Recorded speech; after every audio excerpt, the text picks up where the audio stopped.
Hello, this is Caleb with Garvin Sewer Service. I am at 3191 Rock Creek Drive. And right here, we are operating from a pre-dug hole from another contractor. We had a combo line that was backed up and then, was rotted and failed in this cast iron that was made in the 70s. So they dig it up and they were having some trouble getting a good section to cap it off because they did reroute the combo line to the sewer stack with ABS.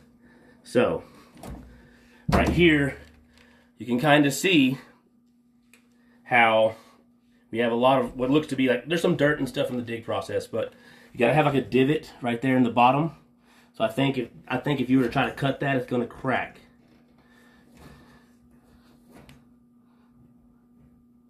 But I kind of believe that as we progress,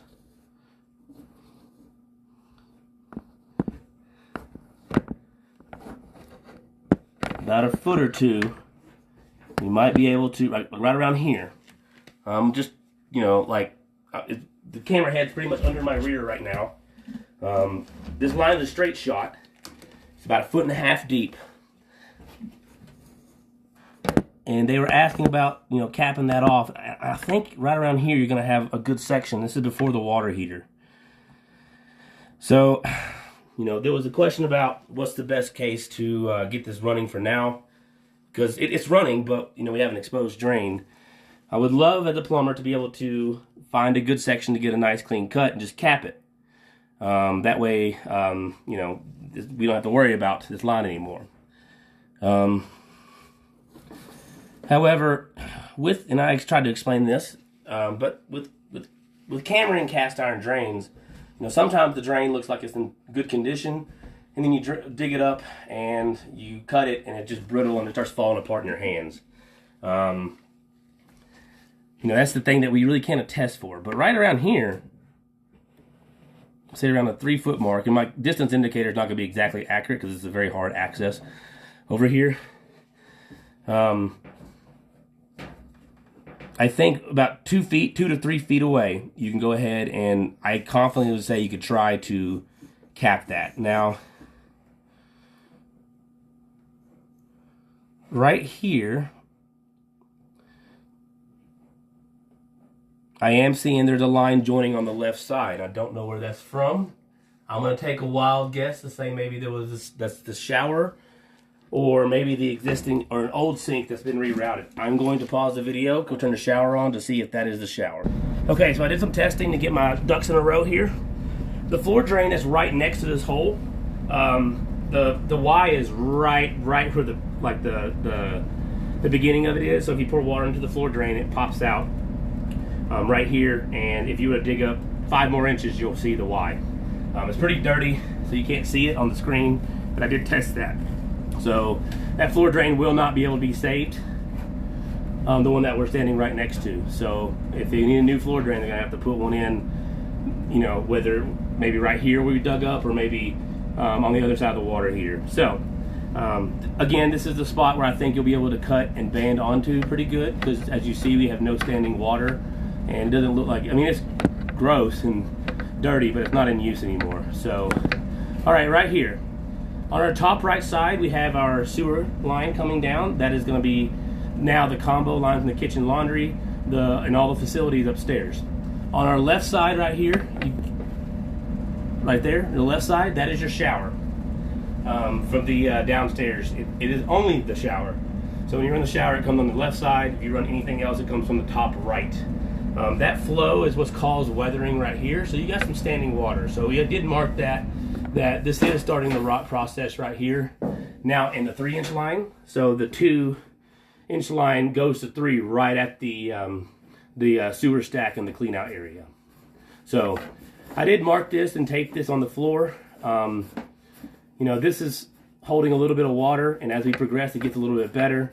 So in the future, this is going to fail.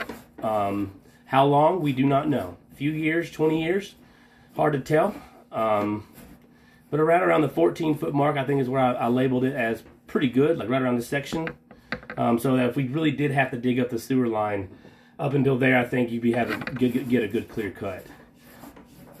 I do want to note that most of the cast is old, 70s cast iron, 70 years old.